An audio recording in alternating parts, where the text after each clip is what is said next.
प्रेमियों, सुधी श्रोताओं, संप्रति हम सब ऋग्वेद के 5वें मंडल के प्रथम सूक्त के 7वें मंत्र की व्याख्या में प्रवेश करने जा रहे हैं। मंत्र दृष्टार से बुध और गभिष्ठर आत्रेय हैं, छंद त्रिष्टुप और देवता अग्नि हैं। शीर्षक है अग्निदेव के सामर्थ्य का कथन और उनके प्रति भक्ति भाव का प्रदर्शन। अब संबंधित मंत्र का सर्वप्रथम सस्वर पाठ हो जाए। प्रणत्यं विप्रमध्वरेषु साधुमग्न्यं होतारमीळते नमोभिः आजस्त्वता नरोदसी रतेन नित्यं मृजन्ति भाजिनं घृतेन। इस 7वें मंत्र में अग्निदेव में भगवत्ता के दर्शन किए गए हैं।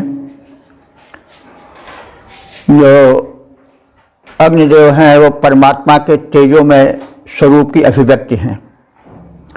तो जो कुछ है वो सब उस परम शक्ति का विस्तार है। इसलिए निवेदन है कि वैदिक देवताओं को जल समझ करके जैसा हम अग्नि या वायु के प्रति दृष्टिकोण रखते हैं वैसा न रखें। वे परमात्मा की अभिव्यक्ति हैं। जो अग्नि है वो उनके तेजोमय रूप हैं, वायु जो है वो उनके प्राण स्वरूप हैं। तो उस भगवत्ता का दर्शन हम करें और अग्निदेव की महत्ता के आगे नतमस्तक हो करके उनके व्यापक और आध्यात्मिक प्रारूप को देखें। हम प्रायः उसके भौतिक रूप को ही देख करके वहीं पर संतुष्ट हो जाते हैं। उसके कुपरिणाम हम सब देख रहे हैं और भोग भी रहे हैं। अग्निदेव सर्वव्यापी देव हैं। वे हमारे घर में प्रकाश देते हैं, शीत में ताप देते हैं। जहाँ अग्निदेव का प्राधान्य नहीं रहता वहाँ पर तृण तक अंकुरित नहीं हो पाता। केवल बर्फ का एक विशाल मोटा साम्राज्य स्थापित रहता है। अग्नि तत्व नहीं रहता है तो अंधकार अंधकार ही रहता है। शरीर में अग्नि तत्व का अभाव हो जाता है तो भोजन पचता नहीं है, विष बन जाता है, टॉक्सिन बन जाता है। और शरीर में जब अग्नि तत्व क्षीण होता है तो दुर्बलता आती है, कुरूपता आती है। तो कैसा ही रूपवान व्यक्ति क्यों ना हो, जब सिकुड़न आ जाती है, जब शरीर घिनौना दिखाई पड़ने लग जाता है तेज के अभाव में, तो अग्नि की महत्ता समझ में आती है। हमारे नेत्रों में दृष्टि है, दर्शन शक्ति है तो अग्नि तत्व के ही कारण है। तो हम इस प्रकार से अग्नि के केवल भौतिक रूप को ही न समझें बल्कि उसके पारमार्थिक रूप को, आध्यात्मिक रूप को भी ध्यान में रखें। आहुति देने की बात बार बार आती है। तो यज्ञ में आहुति देकर हम देव शक्तियों को तृप्त करते हैं, पवित्र करते हैं। यह तो अग्नि का एक अत्यंत स्थूल रूप है। लेकिन हमारे शरीर में जो ताप बनकर जठराग्नि बनकर बैठा है उसमें जो गलत आहुतियाँ डालने लगते हैं, यानी भक्ष्याभक्ष गलत भोजन करने लगते हैं जो कि प्रकृति के प्रतिकूल है। भोजनों की एक सूची है, सब लोग जानते हैं, प्रकाश डालने की आवश्यकता नहीं है। तला भुना घड़ा मतलब बासी सड़ा गला आहार नहीं करना चाहिए। जो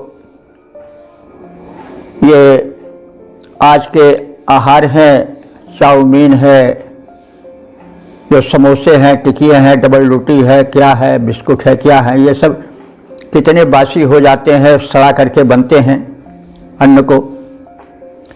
कुछ उसमें तेजाबी अंश मिला दिया जाता है कि उसमें सड़ांध नहीं आती है, लेकिन वो शरीर को अंततः कष्ट देता ही है। जिसमें अभी रोग अवरोधक शक्ति अधिक है वो उसको सह लेता है, लेकिन जो जो शक्ति क्षीण होने लगेगी त्यों त्यों वो कष्ट देना प्रारंभ कर देगा। इसलिए हमें अग्नि को व्यापक रूप से देखना है। आहुति देने का अर्थ केवल हव्य द्रव्य डालना ही नहीं है, वरन हम जब भोजन करते हैं तो जठराग्नि को आहुति देते हैं, तो जैसी आहुति देंगे वैसे ही तो उससे धुआं निकलेगा, वैसे ही उससे जो है वो चारों ओर सुगंध या गंध या दुर्गंध निकलेगी। तो इस प्रकार से अग्नि को हम भौतिक रूप के साथ ही साथ उसके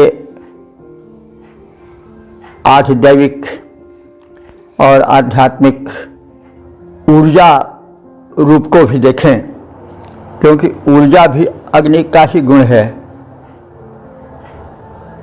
तो इस रूप में हम अग्नि को बृहद रूप से एक दिव्य शक्ति के रूप में देखें तो अधिक कल्याण होगा।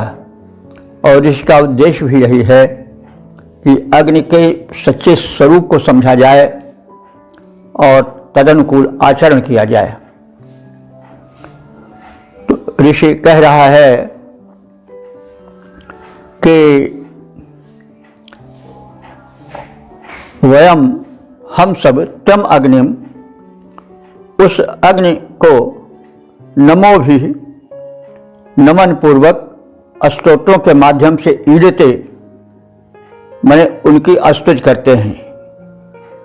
ईड है, ईड से ईडते बनता है, स्तुति करने के अर्थ में आता है। तो कीदृशम अग्निम ईडते, किस प्रकार के अग्नि की हम जो है वह स्तुति करते हैं। यह माने जो अग्नि ऋतेन, ऋत कहते हैं अपने सर्वव्यापी त्रिकाल बाधित शाश्वत सत्य के रूप में विराजमान उस अग्नि तत्व को, जिसने के रोदसी ततान, रोदसी शब्द एक है लेकिन इसमें धरा गगन, अवनी अंबर अथवा भूलोक और द्विलोक सबका समवाय हो जाता है। तो द्यावा पृथ्वी वैदिक शब्दावली में हम उसको कहते हैं, वह रोदसी एक शब्द में समाया हुआ है। ततान माने विस्तृत किया। तो जिस अग्नि ने अपने सत्य स्वरूप द्वारा, शक्ति द्वारा, अपने दैवी सामर्थ्य से द्विलोक और भूलोक को विस्तृत किया। कैसे? अग्नि ऊर्जा का रूप है। यह वैज्ञानिक झलक भी दे रहा है मंत्र। ऐसा हमारे नासदीय सूक्त में और सृष्टि रचना संबंधी सूक्तों में तो कहा ही गया है।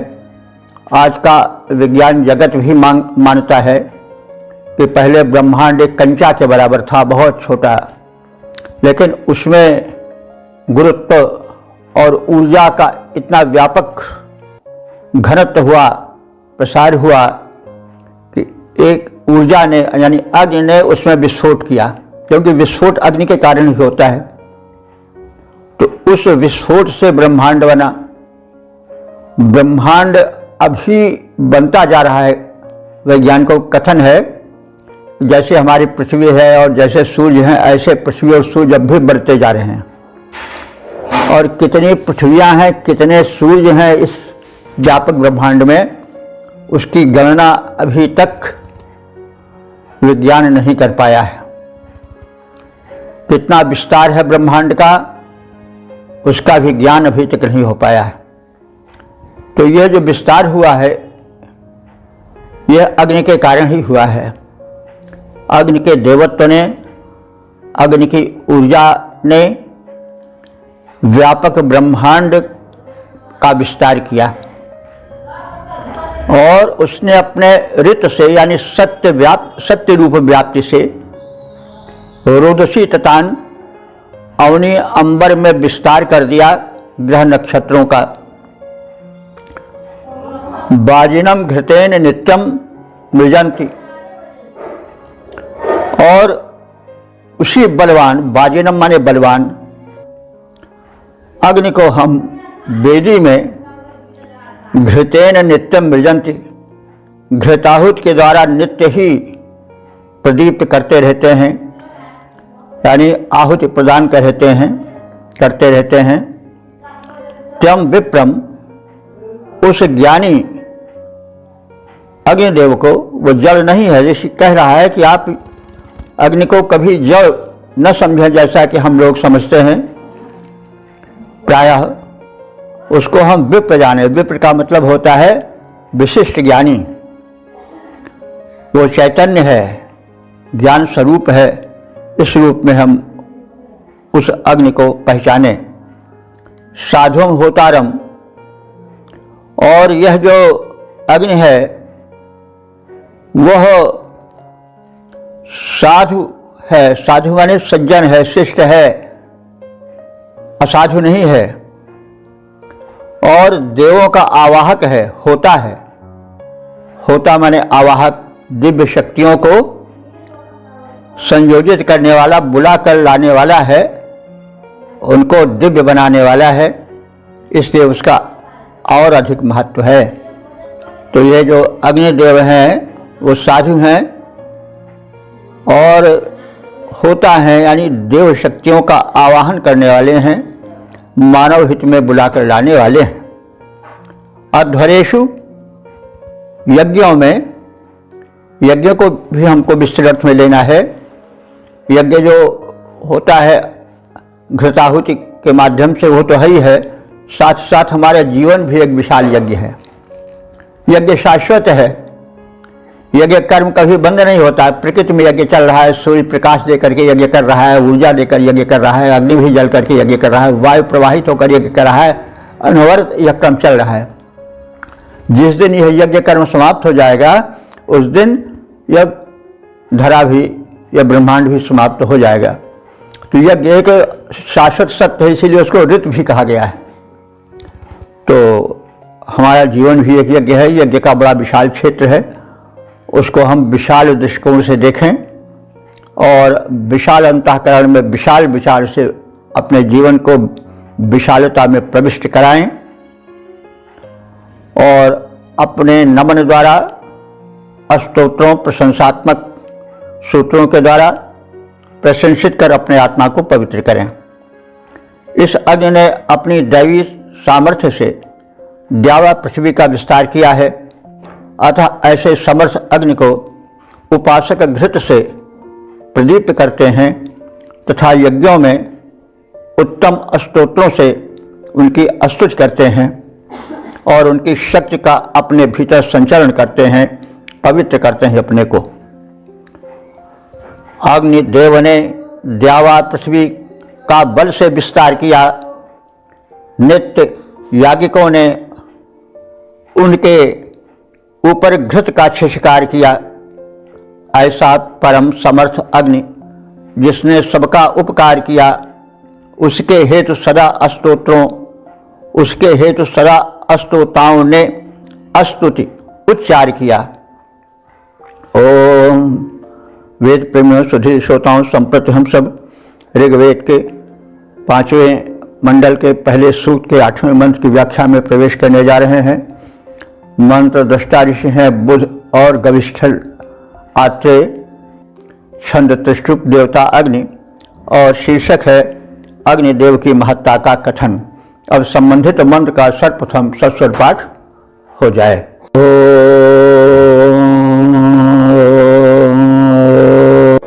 पर्जाल्यो मृज्यते स्वेदमो नाः कविप्रशस्तो अतिथिः शिवो नाः सहस्रशृङ्गो वृषभस्तदो जा विश्वाँ अग्ने सहसा प्रास्यन्यान्। इस 8वें मंत्र में यह बताया गया है कि अग्निदेव की शक्ति अपराजेय है और उनके तेजस्विता का सामना शत्रु शक्तियां नहीं कर सकती। वे शोधक हैं, पवित्र करने वाले हैं और जो अनिष्ट पहुंचाने वाले प्राणी हैं उनको पराजित करने वाले हैं। तो हे अग्नि देवता, अन्यान विश्वान, तुम उन सभी अनिष्टकर प्राणियों को जो हो वो सहसा प्रअस, सहसा माने बल द्वारा, प्रअस माने पराजित कर देते हो, परास्त कर देते हो। सह माने होता है बल, हम सब जानते हैं, और सहसा तृतीया है बल द्वारा। तो हे अग्निदेव, तुम्हारा बल अनंत है, तुम अपने बल से ही शत्रुओं को परास्त कर देते हो। अब शत्रु से हमें समझना चाहिए, व्यापक अर्थ है, व्यापकता जितने आप सोचो उतने मिलेगी। आग्नेयास्त्र जिसके विरुद्ध प्रयुक्त होते हैं वो भस्म ही हो जाता है। अब अग्नि की शक्ति का विस्तार कितना है, एटम बम, हाइड्रोजन बम यानी कितने हैं मिसाइल्स, तो अब इनका सामना कौन कर सकता है? तो उनका संहारक रूप है। और इसी प्रकार से उनका संहारक रूप है हमारे पक्ष में, हमारे शरीर में जो टॉक्सिन्स जमा हो जाते हैं, जो रोग के कृमि प्रविष्ट हो जाते हैं, उनको वे नष्ट कर देते हैं। ये वैज्ञानिक तथ्य है। हमें जब ज्वर आ जाता है तो टेम्परेचर 104-105 तक पहुंच जाता है। कहा जाता है कि 90 सेंटीग्रेड पर ही पानी खौल जाता है। तो वो ताप क्यों बढ़ता है? ताप तो अग्नि का गुण है ना, तो अंतर्यामी है, हमारी रक्षा करते हैं, भगवत्ता है उनमें। तो वे जो शरीर में विजातीय द्रव्य जमा होते हैं उनको जला देते हैं। तो यह भी देखिए एक बड़ा वैज्ञानिक तथ्य ऋषि प्रकट कर रहा है कि अग्निदेव रक्षक हैं। तो प्राणियों के शरीर में जब विरोधी विजातीय द्रव्य एकत्र हो जाते हैं और वे सामान्य रूप से शरीर से निकलने में या निकाले जाने में कठिनता का अनुभवन कराते हैं, तब अग्निदेव अपना कार्य करते हैं। वे टेम्परेचर बनकर, ताप बनकर के, बुखार बनकर प्रकट होते हैं और ऐसे कूड़े करकट के ढेर को लोग जला देते हैं, इसलिए कि उनका अस्तित्व समाप्त हो जाए, वे राख हो जाएं। उसी प्रकार से उसे जलाने के लिए ज्वर आता है, लोग अज्ञानवश दवा द्वारा उस ज्वर को नष्ट करने की चेष्टा करते हैं, तो वो उनका अज्ञान है।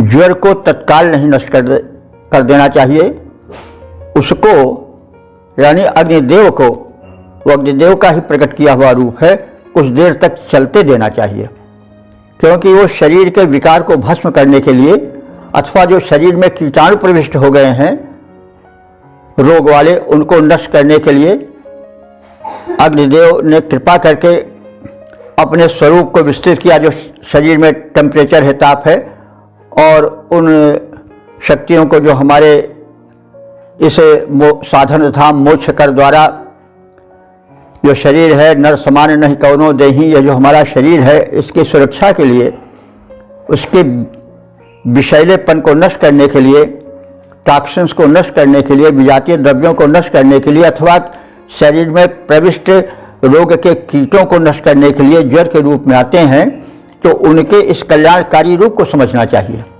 तो यहाँ पर जो एक शब्द प्रयुक्त हुआ है कि अन्यान विश्वान, यानी जो समस्त अन्य अनिष्टकारी शत्रु हैं प्राणियों के, उनको सहसा माने अपने बल द्वारा भिन्न भिन्न रूपों में अग्निदेव माने पराजित कर देते हैं, विनष्ट कर देते हैं। तो अग्निदेव के और कौन से गुण हैं? मार्जल्य, मार्जत्न, वे कैसे हैं? शोधक हैं। शोधक माने शुद्ध करने वाले हैं, विकार के विनाशक हैं। और कैसे हैं? दमूना, दमूना कहते हैं शत्रुओं को दमन करने वाला, विरोधी तत्वों को, विजातीय द्रव्यों को, वो दमूना हमारे जड़ से उखाड़ फेंकने वाले हैं। कवि, वे कवि हैं। कवि का मतलब हुआ कि ज्ञानी अथवा नयापन लाकर एक नई रचना करने वाले। वेद में कवि शब्द छंद लिखने वालों के लिए नहीं है, वरन वो प्रायः ज्ञानी के लिए, रचनाकार के लिए प्रयुक्त हुआ है। तो अग्निदेव कवि है, प्रशस्त माने प्रशंसनीय हैं, व्यापक हैं, और अतिथि ही न हो, और अतिथि के समान पूज्य हैं। न शिव, वे हमारे कल्याण की कामना करने वाले हैं। शिव माने मंगल कल्याण, और हम सबके हित को, शुभ को देखने वाले हैं। और कैसे हैं? सहस्र श्रृंग,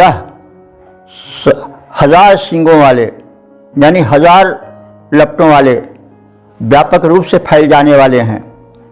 वृषभ माने वे बलवान हैं अथवा कामनाओं को पूरा करने वाले हैं।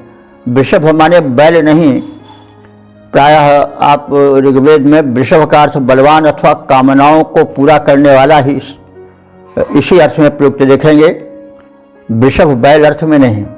इसी तरह से महिष शब्द है भैंसे के लिए नहीं, बल्कि वो भी शक्तिशाली के लिए प्रयुक्त हुआ है। और देखिए पुराणों में अब एक मनुष्य है, उसको उन्होंने महिषासुर कह दिया। वो महिष माने उसने अपना नाम रखा होगा, उसके माँ बाप ने नाम रखा होगा, जैसे लोग बलदेव, बलवान इसे रख देते हैं, तो ऐसे रखा होगा। अब जब विरोध चला तो लोगों ने उसको राक्षस और दैत्य कहना शुरू कर दिया, जैसा कि होता है विरोधियों में परस्पर कटुआ के चलते ही हैं। बाद में लोग उसको भैंसा समझने लगे। वेद में कहीं, जहाँ तक अभी हम लोग देखते सुनते मंत्रों को आ रहे हैं, वहाँ भैंसे के रूप में महिष का प्रयोग नहीं हुआ है, वहाँ बलशाली के रूप में हुआ है। तो जो है, इसलिए हम पौराणिकों से अनुरोध करते हैं और सबसे करते हैं कि उसको सींग वाला भैंसा मत समझें, बल्कि वो काफ़ी बलवान रहा होगा, इसलिए उसके माता पिता ने उसका नाम महिष कर दिया होगा। बाद में विरोधियों ने उसको भैंसा मान लिया। ठीक है, आप भी माने, लेकिन यह है कि उसके यथार्थ को भी समझा दें। तो खैर आगे बढ़िए। तो वो जो अग्निदेव हैं वो वृषभ हैं। वृषभ माने बलशाली हैं अथवा मनोरथों की पूर्ण करने वाले हैं। और क्या है? ओजाह, परम ओजस्वी हैं। स्वम मृजते, अपने स्थान पर प्रदीप्त होने पर वातावरण को शुद्ध कर देते हैं। तो सर्वशोधक, शत्रुओं का दमन करने वाले, ज्ञानियों द्वारा प्रशंसित प्रदीप्त किए जाने वाले, हजारों ज्वाला रूपी श्रृंगों को धारण करने वाले, कामनाओं को परिपूर्ण करने वाले, ओजस्वी अग्नि स्वस्थान वेदिका में प्रदीप्त किए जा रहे हैं। हे अग्निदेव, आप अपने तेजोबल से हम सबका कल्याण करें और जो हमारे विरोधी अनिष्ट जीव जंतु या प्राणी हैं उनको परास्त करें, उनको विनष्ट करें। सबके शोधक, रिपु दमनशील, सबके शोधक रिपु दमनशील अत्यधिक प्रशंसा पाते हैं, बहु ज्वाल सिंह धारी इच्छा के परिपूरक बन जाते हैं। स्वस्थान वेदिका में दीपित तुम दीप्ति अत्यधिक भरते हो, हे अग्नि सबल से अन्यों को तुम सदा पराजित करते हो। वेद प्रेमियों, श्री श्रोताओं, संप्रति हम सब ऋग्वेद के 5वें मंडल के पहले सूक्त के 9वें मंत्र की व्याख्या में प्रवेश करने जा रहे हैं। मंत्र सारिष बुध और गविष्ठिर आत्रेय हैं, छंद त्रिष्टुप और देवता अग्नि हैं। शीर्षक है पूज्य अग्निदेव की महिमा। अब संबंधित मंत्र का सर्वप्रथम सस्वर पाठ हो जाए।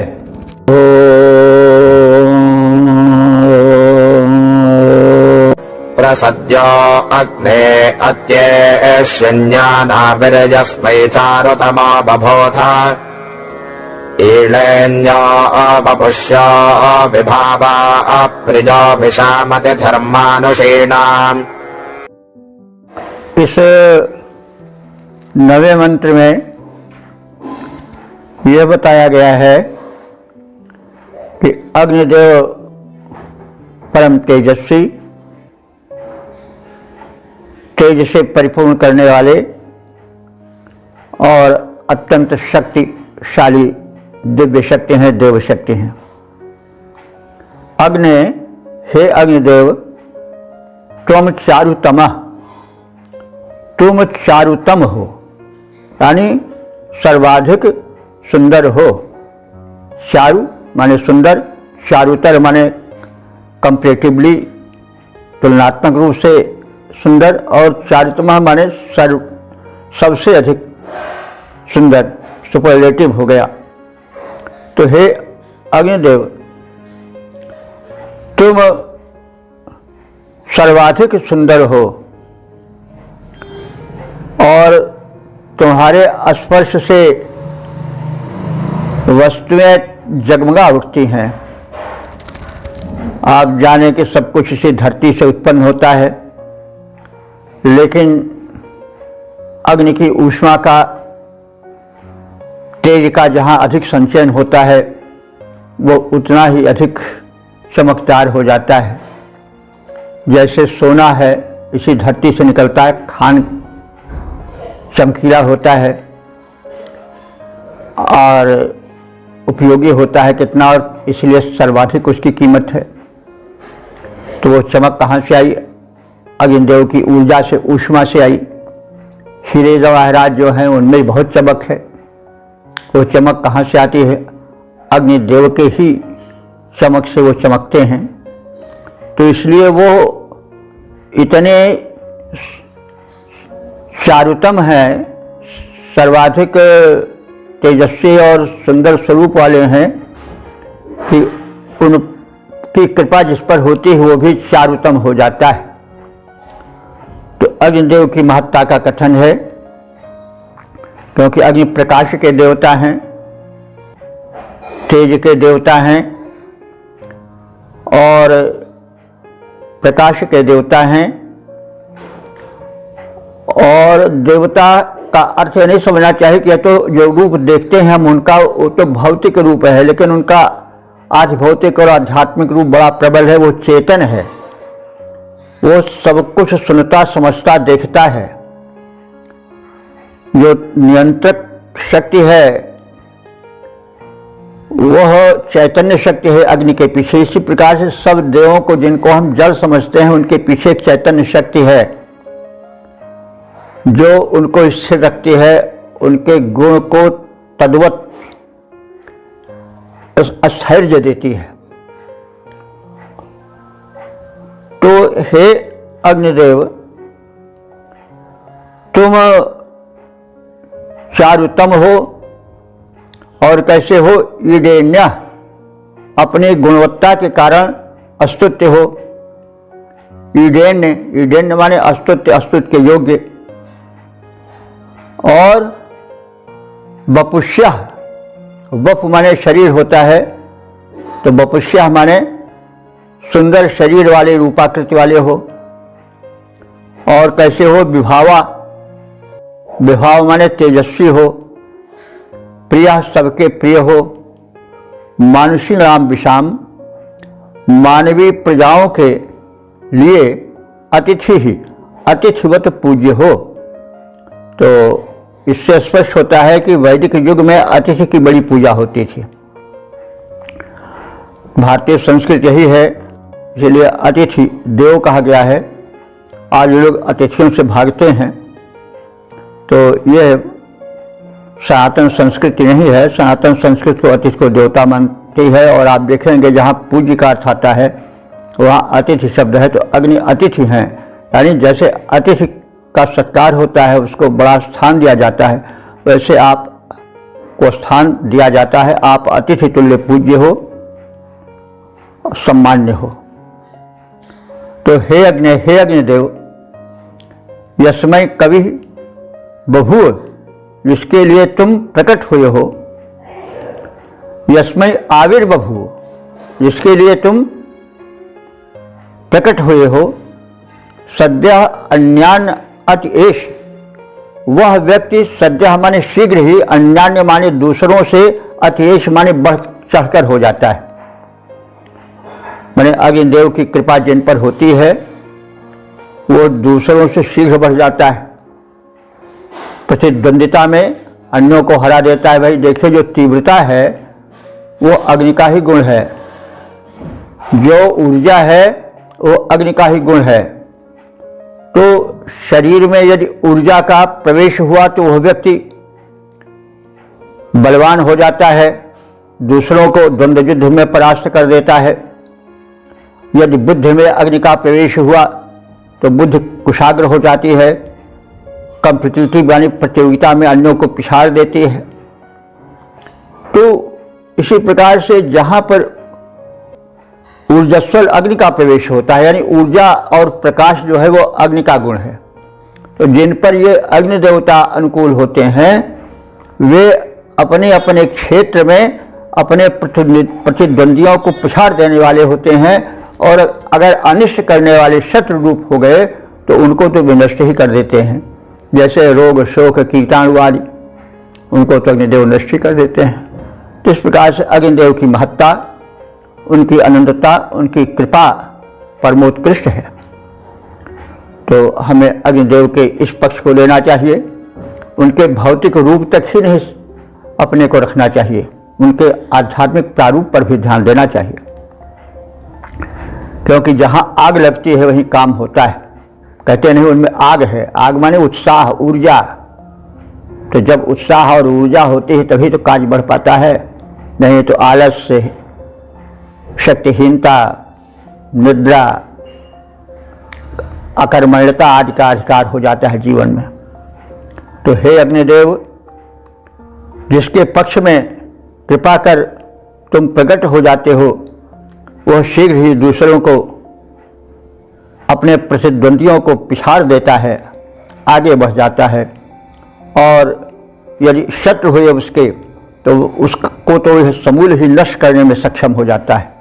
तुम अत्यंत सुंदर हो, अस्तुत्य हो, स्वरूप हो, तेजस्वी हो, प्रिय हो और मानवीय प्रजाओं के लिए अतिथिवत पूज्य हो। हे अग्निदेव बनकर कृपालु, तुम जिन लोगों को अपनाते, हे अग्निदेव बनकर कृपालु, तुम जिन लोगों को अपनाते, कर देने में परास्त अन्यों को वे समर्थ हैं बन जाते। तुम अति सुंदर, अस्तुत्य परम, तेजस्वी, प्रिय, अतिशय महान, मानवीय प्रजाओं में पूजित, प्रिय पूज्य अतिथि के ही समान। ओम वेद प्रेमियों, सुधी श्रोताओं, संप्रति हम सब ऋग्वेद के 5वें मंडल के प्रथम सूक्त के 10वें मंत्र की व्याख्या में प्रवेश करने जा रहे हैं। मंत्र दृष्टा से बुध और गविष्ठर आत्रेय हैं, छंद त्रिष्टुप और देवता अग्नि हैं। शीर्षक है अग्निदेव के प्रति भक्ति भाव का प्रदर्शन। अब संबंधित मंत्र का सर्वप्रथम सस्वर पाठ हो जाए।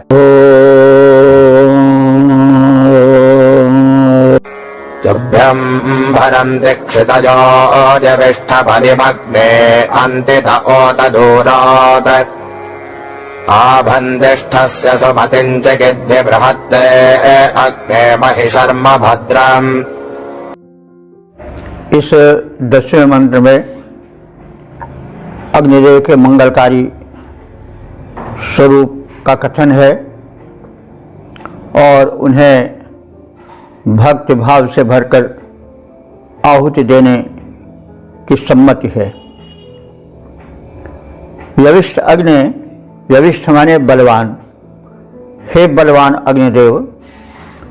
क्षितया, क्षितया माने प्रजाजन, तुभ्यम तुम्हारे लिए, अंततः उत दूरात, अंततः माने चाहे तुम पास में रहो, उत दूरात अथवा दूर में रहो, या भक्त तुम्हारे पास रहें या तुम्हारे वेदी से दूर रहें, तो भी तुम्हें भूलते नहीं हैं। बलिम भरंति, तुम्हें आहुति प्रदान करते हैं।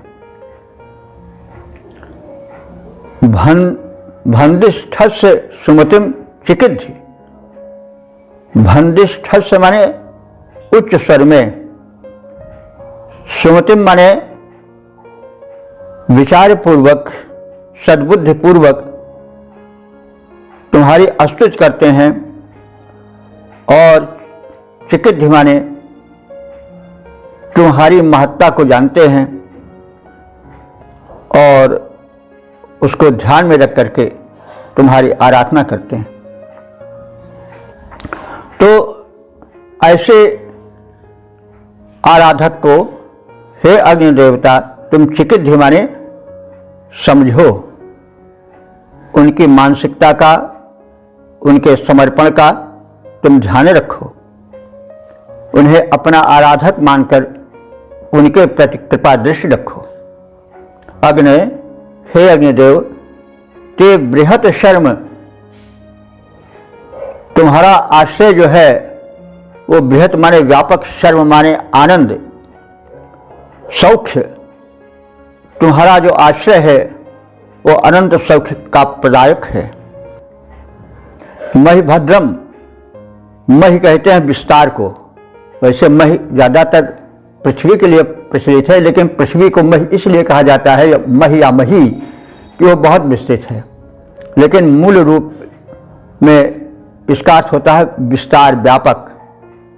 तो भद्रम, तुम्हारा जो कल्याणकारी रूप है वो महि माने बड़ा व्यापक है, यानी भिन्न भिन्न रूपों में बड़े व्यापक रूप से तुम मानव मात्र का कल्याण करते हो। तो हे बलवान अग्निदेव, तुम्हारे उपासक गण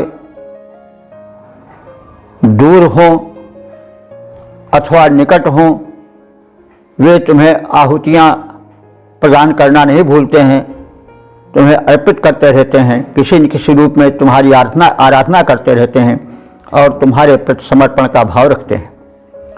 तुम उच्च स्वर में स्तुति करने वाले भक्तों की भव्य भावनाएं जानो, उनके अंदर जो समर्पण की भावना है, भक्ति भावना है, उसको पहचानो। हे अग्निदेव, तुम्हारा महान आश्रय अतीव कल्याणकारी है।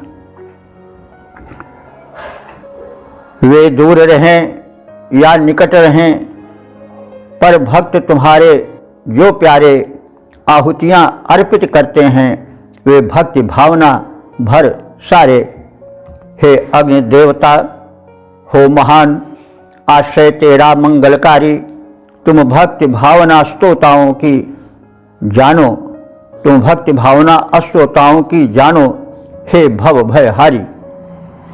ओम वेद प्रेमियों सुधीर श्रोताओं, संप्रति हम सब ऋग्वेद के 5वें मंडल के प्रथम सूक्त के 11वें मंत्र की व्याख्या में प्रवेश करने जा रहे हैं।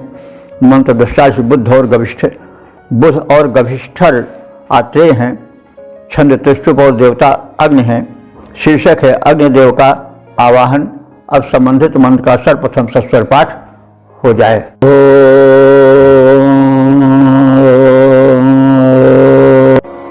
आद्यरथम् भानुमो भानुमन्थमग्ने तिष्ठ यजतेभिः समन्तम् विद्वान् पथेनामुर्वा अन्तरिक्षमेह देवान् हविरद्याजमक्षे। इस 11वें मंत्र में अग्निदेव से अनुरोध किया गया है कि वे देवदूत हैं, दिव्य शक्तियों और मनुष्यों के मध्य में दूतवत माने संपर्क सूत्र के रूप में विराजमान हैं। इसलिए हमारे यज्ञ में वे दिव्य शक्तियों को बुलावें, वे सूक्ष्म रूप से आवें और यज्ञ का जो भाग्य है उसको ग्रहण करें, हमारे यज्ञ को देखें, हम पर अनुग्रह करें, आदि आदि। तो भानुमः अग्ने, भानुमः माने तेजस्वी। भानु कहते हैं सूर्य को, सूर्य को भी भानु इसलिए कहा जाता है कि तेजस्वी हैं। तो अग्नि और सूर्य सब एक ही रूप हैं। अग्नि, सूर्य, विद्युत, ये सब एक ही रूप हैं। तो इन सब में कांति है, चमक है, किरणें हैं, दीप्ति है, शक्ति है। तो भानु मह माने हे परम तेजस्वी अग्नि, अग्निदेव। तो यहाँ भानुमः जो है वो अग्नि का विशेषण बनकर आया है। हे परम तेजस्वी अग्निदेव, अद्य माने आज, जबकि हमारा यज्ञ का अनुष्ठान चल रहा है, तुम भानुमंतम समंतम रथम, तुम भानुमंतम माने तेजस्वी, समंतम माने सुदृढ़, रथम माने रथ के माध्यम से हमारे यज्ञ में आओ। और यजते भी देवै, यजते भी माने पूजन, पूजनीय देवै, वे देवता जो कि पूजनीय हैं उनके साथ तिष्ठ माने हमारे यज्ञशाला में आकर विराजमान हो जाओ, पधारो, बैठो। विद्वान, हे परम ज्ञाता अग्निदेव, देवान, देव शक्तियों को हविरद्याय माने हवि अध्याय, हवि के भक्षण के लिए, अद धातु है ना, अद भक्षणे, तो हवि अध्याय माने हवि के भक्षण के लिए उरु अंतरिक्षम, विस्तृत अंतरिक्ष के मार्ग से, पथी नाम उत्तम आगमन करताओं तो उत्तम मार्ग से आकाश के तुम लाओ और यह वक्ष इस यज्ञ में लाओ। तो हे तेजस्वी अग्निदेव, आज तेजपूर्ण सुदृढ़ रथ पर पूज्य देवों के साथ हमारे यज्ञ में आगमन के हेतु रथासीन हो जाओ। हे सर्वज्ञ अग्निदेव, देवों को हवि भक्षणार्थ व्यापक अंतरिक्ष के उत्तम मार्ग से इस यज्ञशाला में ले आओ। तो अब ये तो आग्रह है, अब इसका भाव तो आप सब समझ ही रहे होंगे कि देव शक्तियाँ जो हैं वो अग्नि के माध्यम से मनुष्यों के पास आती हैं। जब यज्ञ होता है, हव्य दान होता है, तो देव शक्तियाँ औषधीय द्रव्यों और सदन्नों की आहुति से निकलने वाली ऊर्जा से ऊर्जस्वल होती हैं, पवित्र होती हैं। वायु देव पवित्र होते हैं, अंतरिक्ष पवित्र होते हैं, पृथ्वी पवित्र होते हैं, शक्तिशाली बनते हैं और उनमें एक ऊर्जा का अतिरिक्त संचार होता है। और वे देव शक्तियाँ ही तो सृष्टि संचालन करती हैं। वे परमात्मा के रूप हैं। जैसे वायु परमात्मा का प्राणाद वायु रजायत, जो परमात्मा का प्राण है उससे वायु उत्पन्न हुआ और प्राणियों के शरीर में वही प्राणवायु विद्यमान है। प्राणवायु जितना पुष्ट रहता है, जितने समय तक शरीर में ठहरता है, उतनी ही लंबी आयु होती है। तो इस प्रकार से देव शक्तियाँ ही भिन्न भिन्न रूपों में हमारे पूरे शरीर में व्याप्त हैं। पूरा शरीर इन्हीं दिव्य शक्तियों से बना है। जल, क्षिति, पावक, गगन, समीर, ये सब देव शक्तियाँ हैं। वेद की ये दैवी शक्तियाँ हैं, इन्हीं से तो हमारा शरीर बना है। और यही जब अनुकूल हमारे रहते हैं तब हम स्वस्थ रहते हैं। हमारे शरीर में प्राणवायु जब तक बलवान रहेगा तब तक शरीर बलवान रहेगा। नेत्रों में अग्नि देवता अथवा सूर्य देवता का निवास है। जब तक वो अग्नि तत्व तीव्र रहेगा तब तक दृष्टि तीव्र रहेगी, कर्ण तीव्र रहेंगे।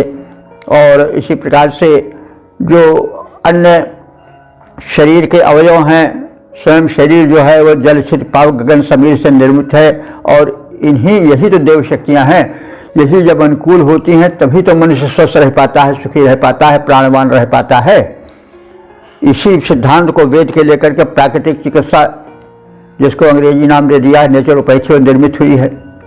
क्योंकि भाई ये दिव्य शक्तियाँ हैं, जल, क्षिति, पावक, गगन, समीर आदि, इन्हीं शरीर बना है। तो इस शरीर के रोग दोष को, टूट फूट को इन्हीं पांचों तत्वों से ठीक किया जाए। तो इसी आधार पर प्राकृतिक चिकित्सा चली, उसका विज्ञान निर्मित हुआ। वेद में इसका विस्तृत वर्णन है। हम यथास्थान पर कहते रहेंगे और आएगा तो और विस्तार के साथ बताएंगे। तो कहने के तात्पर्य है कि दिव्य शक्तियों को लावें, यानी जिन शक्तियों से इस ब्रह्मांड की रचना हुई है, जल, क्षिति, पावक, गगन, समीर आदि से, उसी से प्राणियों के शरीर की रचना हुई, उसी से हमारे शरीर की रचना हुई है। जो दिव्य शक्तियाँ अनुकूल रहेंगी वे हमारे द्वारा वातावरण को शोधन करने वाले यज्ञ कर्म द्वारा पुष्ट होंगी। तो फिर हम सब प्रफुल्ल रहेंगे, स्वस्थ रहेंगे, सुखी रहेंगे, सानंद रहेंगे। तो यही भाव है जो भिन्न भिन्न ढंग से प्रकट किया गया है। जब भक्ति भावना भर जाती है तो फिर अभिव्यक्ति में थोड़ी जिसको कहते हैं अटपटापन भी आ सकता है। अरे हम देखते नहीं, हम जब किसी मंदिर में जाते हैं तो वहाँ पत्थर ही की मूर्ति रहती है अथवा किसी धातु की मूर्ति रहती है, लेकिन हम उसके आगे किस प्रकार से स्तुति करते हैं जैसे बिल्कुल जीवित हो। तो हम वास्तव में सच पूछो तो उस मूर्ति की पूजा नहीं करते, बल्कि मूर्ति के माध्यम से पूजा करते हैं। मूर्ति पूजा नहीं, मूर्ति के माध्यम से पूजा करते हैं, उस सच को याद करते हैं, लेकिन उसको उसी को मान लेते हैं कि तुम ही सब कुछ हो। त्वमेव माता च पिता त्वमेव, त्वमेव बंधु सखा त्वमेव, त्वमेव विद्या द्रविणम त्वमेव, त्वमेव सर्वम मम देव देव। लगभग यही बातें सभी हैं, चाहे मंदिर हो, चाहे मस्जिद हो, चाहे गिरजाघर हो, चाहे गुरुद्वारा हो। हम प्रतीक रूप में उस परमात्मा को मान लेते हैं। तो वैदिक देवता तो प्रतीक नहीं बल्कि यथार्थ हैं।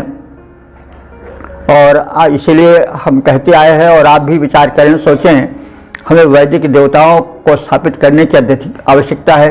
कि वैदिक देवता जो हैं प्रत्यक्ष देवता हैं।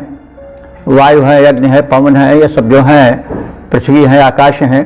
तो ये जब प्रदूषित हो जाते हैं तो बड़ा खतरा मंडरा जाता है, संकट आ जाता है। तो इसलिए वैदिक धर्म की स्थापना परम आवश्यक है और वैदिक देवताओं पर हम आस्था रखें। यथार्थ तो है लेकिन आस्था उनके साथ नहीं है। मंदिर, मस्जिद, गुरुद्वारे में यथार्थ भले न हो लेकिन आस्था है, इसलिए वहाँ उसका फल उसी हिसाब से मिलता है।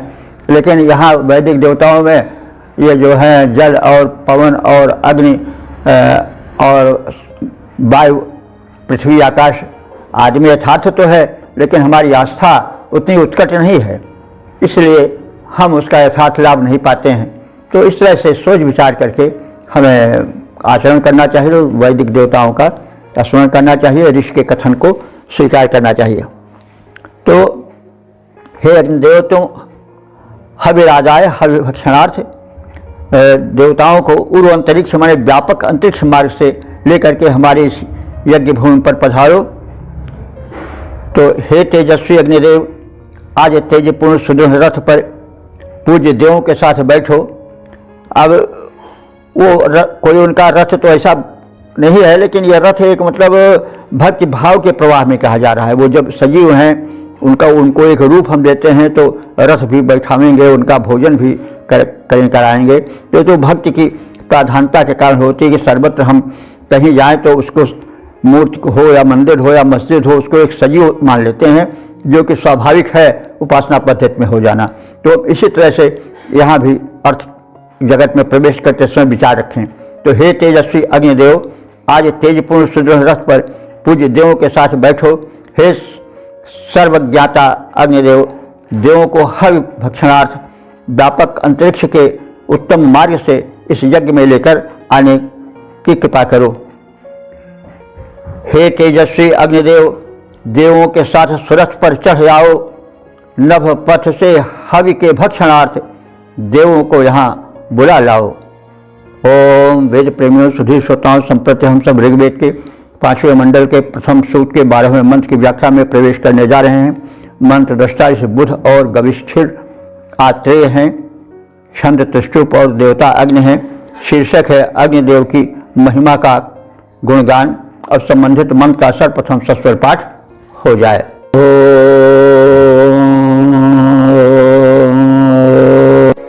अवाचामकमजे मेध्याजमचो बन्दारु वृषभाज वृष्णे गविष्ठिरो नमसास्त्वमग्नौ दिवे एव रुक्ममरुव्यञ्चमश्रेत।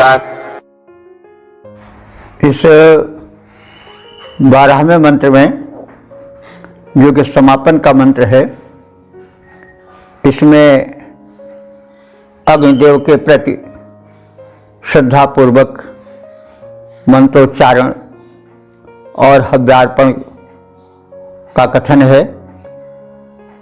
यह एक प्रकार से प्रस्ताव के रूप में है कि जो लोग जीवन में समृद्धि चाहते हैं, स्वास्थ्य चाहते हैं, सुख चाहते हैं, वो अग्निदेव की उपासना करें। तो कवे मेध्याय वृषभाय वृष्णे, कवे माने ज्ञानी के लिए, मेध्याय माने बुद्धिमान के लिए, वृषभाय माने बलवान के लिए और विष्णु माने कामना पूर्ण करने वाले के लिए। ये सब विशेषण हैं अग्निदेव के। यानी वे अग्निदेव जो कि ज्ञानी हैं, जड़ नहीं हैं, बुद्धिमान हैं, बलवान हैं और कामनाएं पूरी करने वाले हैं, उनके लिए हम स्तुतिकर्ता, उनके उपासक वंदार वचः, वंदार कहते हैं वंदनीय, वंदना पूर्वक, स्तुतिपरक। वचः माने मंत्र के वचनों का, मंत्र के स्वरों का, अवोचम माने उच्चारण करते हैं। यानी वंदारु वचः अवोचाम, स्तुतिपरक मंत्रों का उच्चारण करते हैं। किनके लिए? उन अग्निदेव के लिए। वे अग्निदेव कैसे हैं? कवि हैं, ज्ञानी हैं, मेध्याय माने बुद्धिमान हैं, वृषभ हैं, बलवान हैं अथवा कामनाओं की वृष करने वाले हैं। तो ऐसे अग्निदेव के लिए हम स्तुति वाले वचन, स्तोत्र मंत्र कह रहे हैं। किस लिए कर रहे हैं? कि हम लोग गविष्ठिर हैं। गविष्ठिर माने गोधन की इच्छा रखने वाले हैं, और अग्निदेव जो हैं वो गोधन प्रदायक हैं, समर्थ हैं। गोधन वैदिक युग का सबसे बड़ा धन था। गाय अपने में परिपूर्ण धन था, और संभवतः उस समय जो लेन देन होता था उसका मुख्य साधन गोधन ही था। इसी विशेष वस्तु की कीमत गायों से ही यहाँ की जाती थी, और व्यक्ति उतना ही धनी माना जाता था जितनी अधिक गायें उसके पास होती थी। गाय अपने में एक संपूर्ण धन होता था और उसकी उपयोगिता बहुत अधिक थी, और इसीलिए गाय को सबसे प्रधान माना गया है। गाय से वैसे भी केवल दुग्ध ही नहीं मिलता है, बल्कि गाय के विषय में कहा जाता है कि वो 24 घंटा ऑक्सीजन फेंकती है। उसके संपर्क से उससे निकला जो वायु होता है स्पर्श करके, वो स्वास्थ्यप्रद और कृमिघ्न होता है। इसलिए गाय के संपर्क में रहने की सलाह कई लोग देते हैं जो कि गौ महिमा से परिचित होते हैं। उसका दुग्ध तो बड़ा कीमती होता ही है, रोग रुजहारी होता है, सर्वगुण संपन्न और निर्दोष होता है। उसका मूत्र और जो गोबर है वो भी बहुत महत्व का है। अब तो कभी हमने कहीं देखा था टीवी में पेपर में पढ़ा था कि 4 रुपये 5 रुपये कुछ लीटर उसका मूत्र का मूल्य निर्धारित किया गया सरकार द्वारा। इस प्रकार से गोबर का भी तो उसकी उपयोगिता लोग समझ रहे हैं कि उससे जो है वो कीटनाशक बनाए जा रहे हैं, औषधियाँ तमाम बनाई जा रही हैं। तो अब ये तो प्रसिद्ध है, आयुर्वेद में भी गौमूत्र की महिमा बहुत है और गौमूत्र पान की भी सलाह दी जाती है। तो कहने का मतलब ये है कि गोधन जो है वो वैदिक युग का सबसे प्रधान धन था। तो इसीलिए गोधन की प्राप्ति की जो इच्छा रखते हैं उनको गविष्ठिर कहा जाता है। शायद इसका भी नाम इसीलिए गविष्ठिर पड़ा हो कि वो गवि यानी गायों को चाहता है, क्योंकि गोधन सबसे बड़ा धन माना जाता था। तो गविष्ठिरा गायों की इच्छा रखने वाले को, हे अग्निदेव तुम गाय प्रदान करते हो।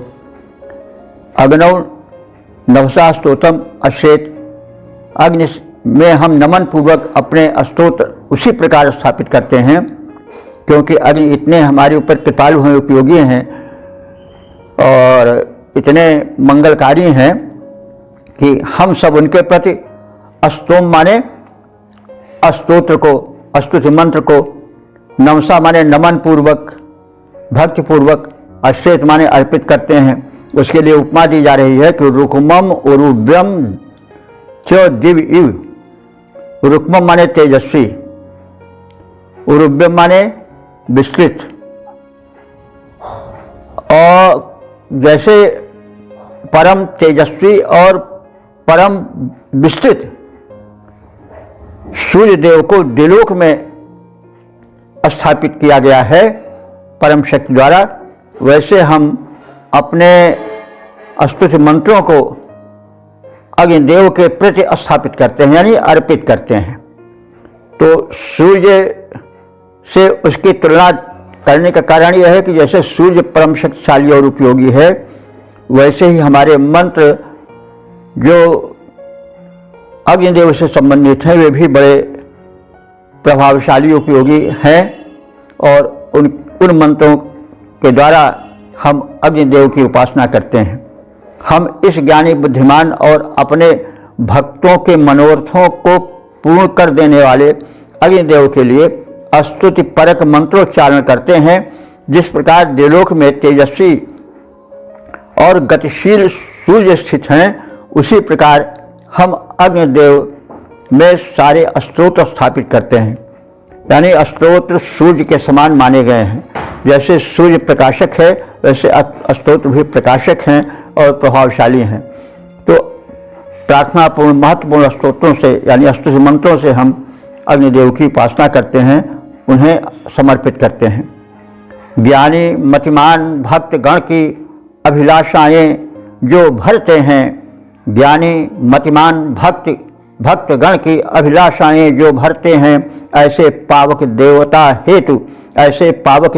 हेतु हम मंत्रोच्चारण करते हैं। स्थापित हुआ दिलोक मध्य तेजस्वी रवि मंडल जैसे हम स्तोत्रों का स्थापन करते हैं अग्निदेव में, वैसे। तो इस प्रकार से हमने इस ऋग्वेद के 5वें मंडल के प्रथम सूक्त का संक्षिप्त ज्ञान प्राप्त किया। इसमें 12 मंत्र हैं, सभी मंत्र त्रिष्टुप छंद में निबद्ध हैं। मंत्र 40 बुध और गविष्ठिर आत्रेय हैं, देवता अग्नि हैं, और इस प्रकार से संक्षिप्त व्याख्या हमने इस सूक्त की कर ली है। अब तक ले जो सूक्त व्याख्यायित हो चुके हैं उनकी कुल संख्या 3653 हो चुकी है। तो यह परम सौभाग्य का विषय है, वेद भगवान की कृपा है, परम प्रभु की प्रेरणा है कि हम सब इतने कदम रख सके और प्रथम मंत्र से लेकर के प्रथम मंडल के एक तरफ से सभी मंत्रों की व्याख्याएं हो रही हैं। ये सब उन्हीं की कृपा है। तो अब इसका हम संक्षिप्त सार जान लें। वैसे व्याख्या में बहुत कुछ बता दिया गया है। अग्नि की महिमा अग्नि की सर्वव्यापकता, अग्नि तत्व की प्रधानता, उसकी वैज्ञानिकता आज के विषय में प्रकाश डाला जा चुका है। मंत्र तो अस्तुत परख होने से, भक्ति भाव प्रधान हो जाने से थोड़े अपने वास्तविक प्रकृति से अलग से दिखाई पड़ते हैं, लेकिन अर्थ में, व्याख्या में हम उसको स्पष्ट करते चलते हैं। क्योंकि हम जब प्रार्थना करते हैं तो प्रार्थना में हमारी भावना, उस समय हमारी भावना प्रधान होती है, लेकिन भावना के पीछे भी एक आशय होता है। तो हम भावना को भी समझें, आशय को भी समझें। ऋग्वेद एक काव्य है, उसकी काव्यात्मकता का भी आनंद लें, उसमें विज्ञान है, विज्ञान का भी आनंद लें, और उसमें जो शिक्षाएं हैं सीधे न दे करके भक्ति भावना के माध्यम से दी गई हैं, उस पर भी ध्यान रखें।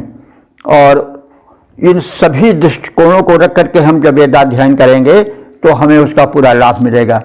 जो मंत्रगत लाभ होता है वो तो मिलेगा ही, साथ ही साथ उसमें जो वैज्ञानिकता है, उसमें जो जीवन संबंधी संदेश हैं, उनसे हम अपने जीवन को परिपुष्ट बना सकेंगे और समृद्ध बना सकेंगे।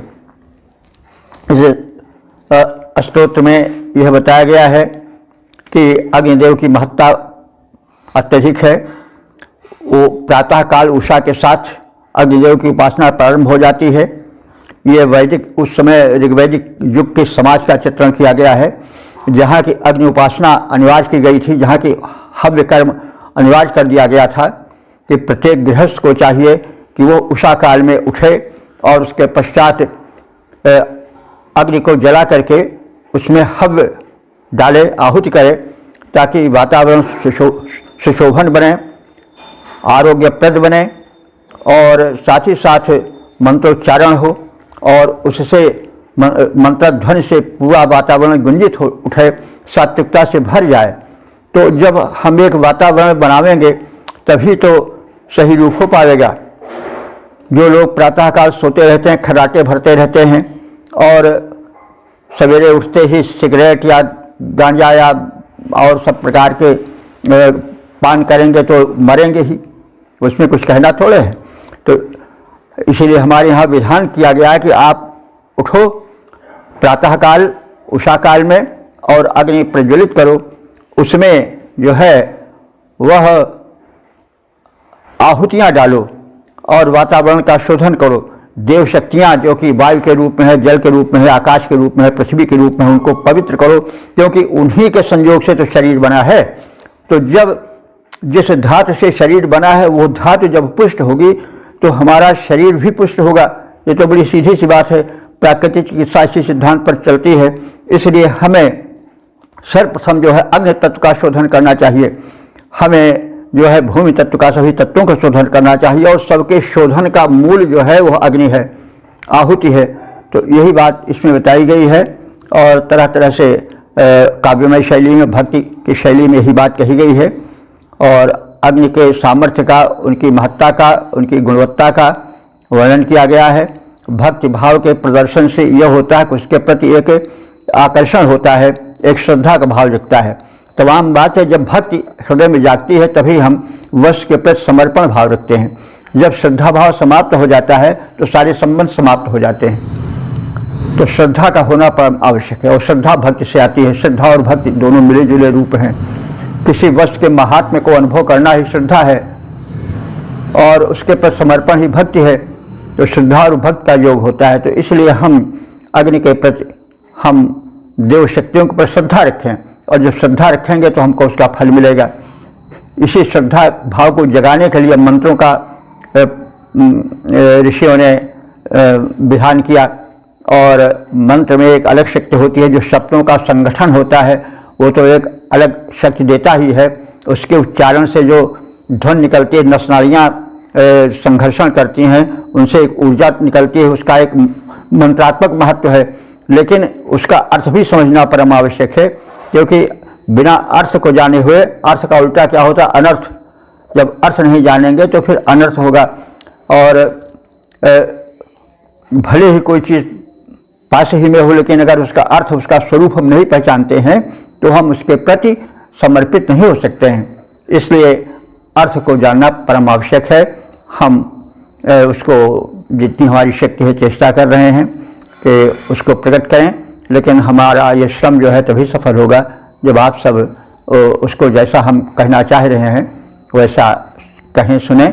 यदि आप अपनी किसी बात को समझना चाहते हैं या और स्पष्ट करना चाहते हैं तो सहयोग रूप में आप प्रश्न भी कर सकते हैं, लेकिन एक जिज्ञासु की दृष्टि से, कुतर्क की दृष्टि से नहीं।